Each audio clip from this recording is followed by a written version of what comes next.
High, সবাই কেমন আছেন? আশা করি সবাই অনেক ভালো আছেন। আজকে শেয়ার করব সকালবেলা একটা রেসিপি আরকি। এটা মনে হয় সবাই কম বেশি জানে। তবুও আমি ভাবলাম যে আমি শেয়ার করি।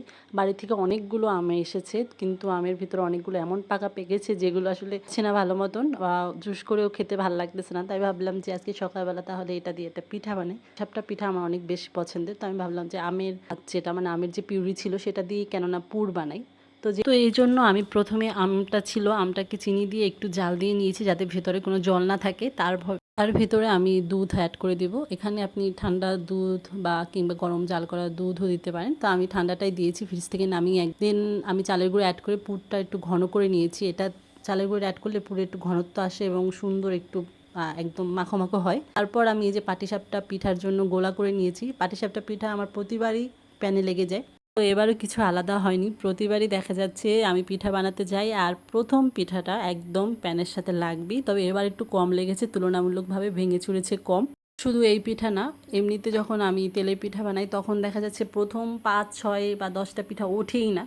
তখন যখন শেষ হয়ে যায় গোলা একদম যে শেষের পথে আর ৫টা পিঠা হবে, তখন এত সুন্দর করে ফোলে মনে হচ্ছে যে আমি খুব সুন্দর করে পিঠা বানাতে পারি। কিন্তু প্রথমবার যখন দেখবেন তখন মনে হবে যে না, আমি পিঠা বানাতেই পারি না। তবে এবারে পিঠাগুলো সত্যি এবার ভালো হয়েছে, একদম সুন্দর উঠে গেছে, ২-১টা পিঠা বাদে। তো যারা আম পছন্দ করেন তাদের জন্য এই পিঠাটা অবশ্যই আপনারা বাসায় একবার ট্রাই করে দেখবেন। মানে এমনিতে আমরা অনেক পাটিসাপটা খাই, এটা কোনো স্পেশাল না, তবে স্পেশাল শুধুমাত্র আমের পুরের জন্য।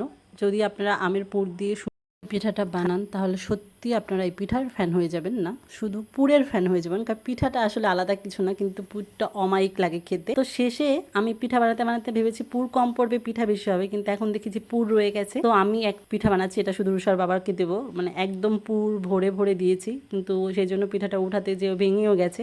এ নাকি পুরি পায় না পিঠাতে, তো এই জন্য আজকে এই পিঠাটা তার জন্য স্পেশাল আর কি। তো এই ছিল আজকে আমাদের পিঠা বানানোর রেসিপি। এই যে পিঠা এত সফট ছিল যে আমার মেয়ে এটা ভীষণ পছন্দ করেছে, ওর জন্য আরও কদিন আমি এই পিঠাটা বানাবো আর কি।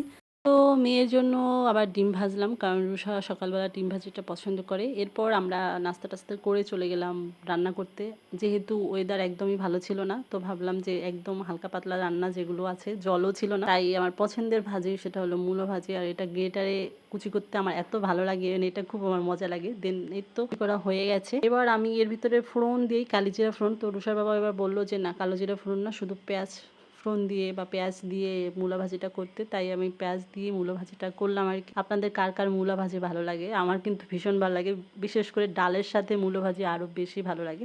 আর ডাল দিয়ে মূলো অনেক বেশি ভালো লাগে। যাই হোক, এই ছিল আজকে আমার একটা ছোট্ট ভ্লগ ভিডিও, মানে ডেইলি কুকিং ভ্লগ ভিডিও।